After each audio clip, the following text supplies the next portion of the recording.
Del Evangelio según San Marcos.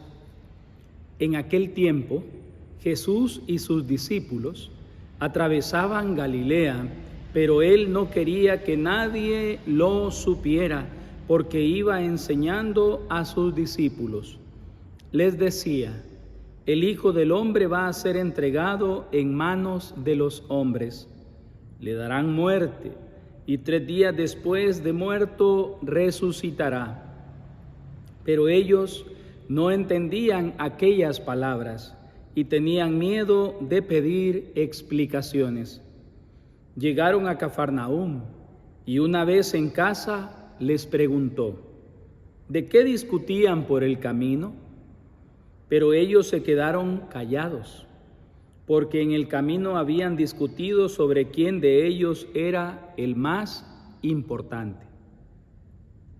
Entonces Jesús se sentó, llamó a los 12 y les dijo: si alguno quiere ser el primero, que sea el último de todos y el servidor de todos.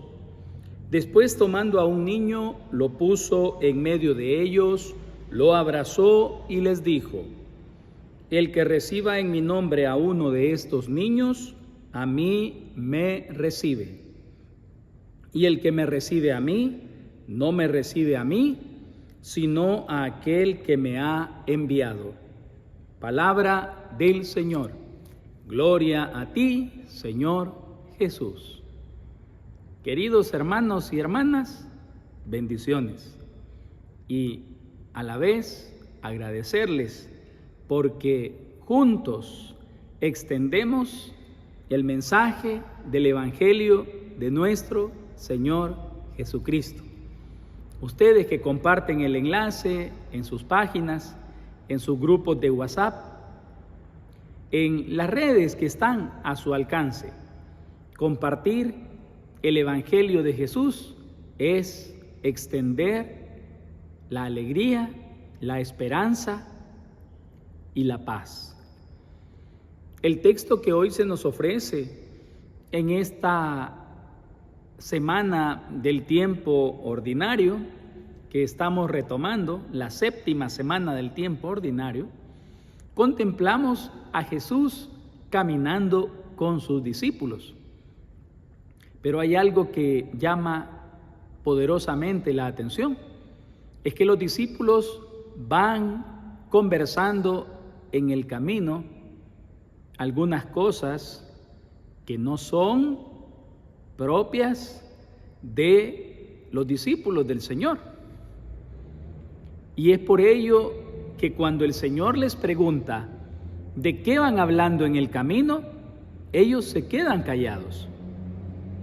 Porque ¿de qué iban hablando? Iban hablando acerca de quién era el más importante. Y esto porque en medio de todo querían buscar posiciones en el discipulado de Jesús, querían buscar cargos y por tanto querían tener beneficios de las posiciones que podían ocupar en el grupo de los discípulos del Señor. Pero Jesús les pregunta: ¿de qué hablaban en el camino? Porque seguramente los vio inquietos y emocionados con el tema que hablaban. Así nos pasa muchas veces. Estamos hablando cosas indebidas. Estamos hablando cosas que no van acorde al discipulado del Señor.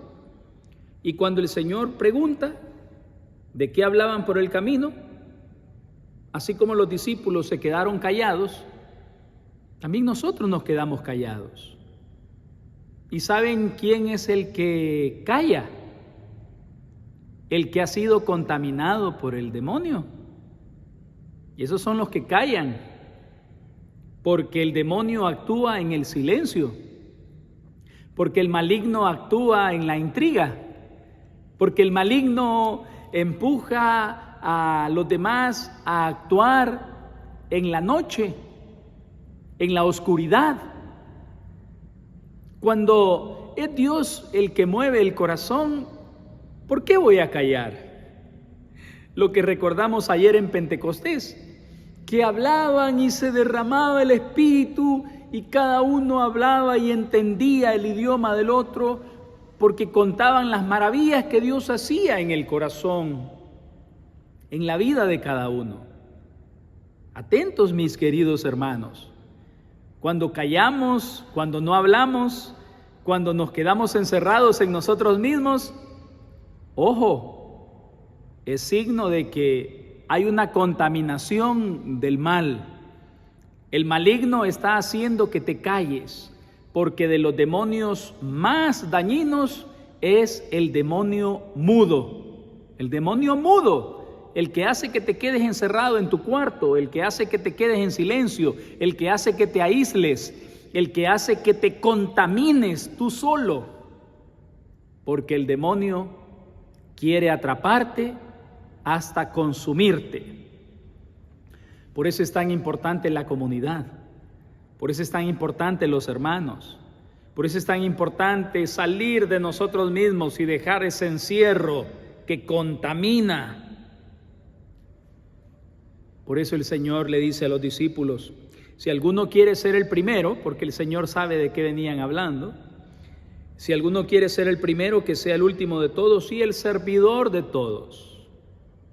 Desde luego que al demonio no le gusta que sirvamos, al demonio no le gusta que ayudemos a los demás. Él solo busca el encierro en sí mismo, porque es el egoísmo elevado a la máxima potencia. Pero hoy el Señor nos recuerda que estar cerca de Él es como aquel que recibe a un niño, como aquel que se dedica a servir a los demás, al más vulnerable, al que está necesitando y necesitado, porque llevar al Señor es alimentar al otro, porque llevar al Señor es curar al otro, porque llevar al Señor es hacer posible que el que está en la tristeza y en la desesperanza vuelva a la vida por medio de la virtud de la esperanza que viene del Espíritu Santo. Ánimo, hermanos. Nos unimos en oración por todos los cristianos confundidos y atrapados en el silencio de la murmuración, en el silencio de la discordia, porque el demonio es astuto y como león rugiente anda buscando a quien devorar. Pero nos recuerda el apóstol Pablo, resístanle firmes en la fe. Que la bendición de Dios misericordioso, Padre, Hijo y Espíritu Santo, descienda y les acompañe siempre. Un abrazo para todos. Bendecido tiempo ordinario. Nos seguimos acompañando en el cariño y en la oración.